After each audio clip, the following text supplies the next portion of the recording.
And then also thinking about asset income. I think especially as Black creatives, we don't always think about how we can turn our intellectual property into assets that can make us money in our sleep. Who we have here today? Hey, this is Cinneah of Flynanced. Nice to meet you. So I see that you have a speaker's pass. So tell us what you're speaking at CultureCon about. Yeah, I am teaching a money workshop on money tips for Black creatives in this economy. And my brand is all about personal finance and helping you build wealth so you can do more of what you love.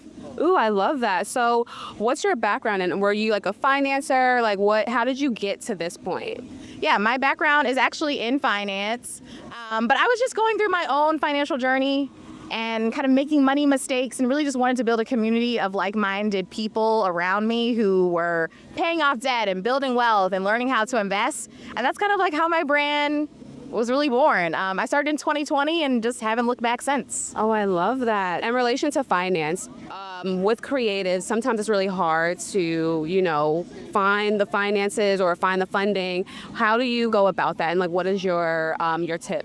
Yeah, well, my advice for creatives, and one of the things I taught in my workshop, is that we need to be diversifying our skills and really creating a 3-income stack. So with having an anchor income, what's your steady income? Maybe it's coming from working at an agency or your business or even your 9 to 5. I mean, I work my 9 to 5. Mm-hmm. Then also thinking about sprint income. What are those 60 to 90 day projects that you can do? Maybe it's a side gig, taking on a corporate client, pitching yourself for brands. And then also thinking about asset income. I think especially as Black creatives, we don't always think about how we can turn our intellectual property into assets that can make us money in our sleep. So the digital courses, the ebooks, the frameworks that you can then teach others or sell as IP to other companies, we need to be thinking about our skills in those ways, right? So I think often as creatives, what I see us failing to do is diversifying our skills and really thinking about what are those different income streams that don't all take the same amount of energy, right? So that's why I love that 3-income stack, and that's what I would recommend that Black creatives, we start thinking about it. So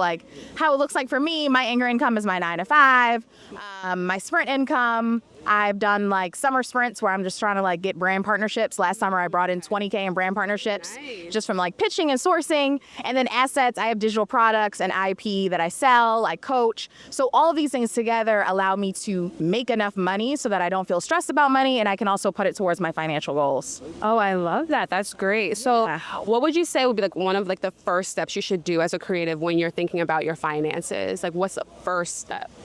I think the first step is really just taking stock of where you are, right?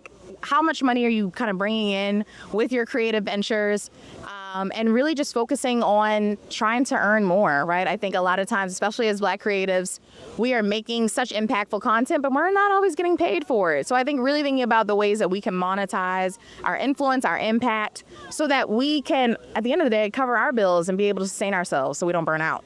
That's great.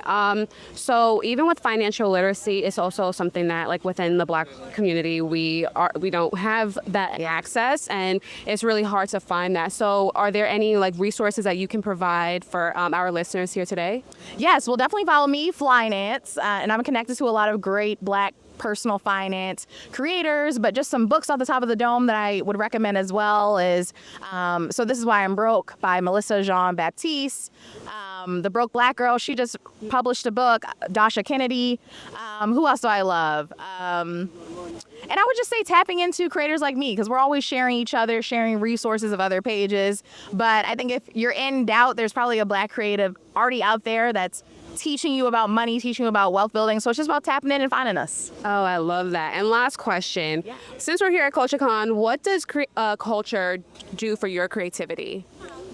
Culture inspires me, it moves me, it keeps me energized. I feel like I really needed this. I need to be here at CultureCon, just reminding myself of the impact, the community that we have. I think sometimes being creative can be very isolating and sometimes lonely. So it's always great to come and just be reminded that we got us, right? And we're not here alone. We got community, and these are the people that are going to keep our creativity and our businesses flowing. So I appreciate y'all interviewing me. Yeah, of course.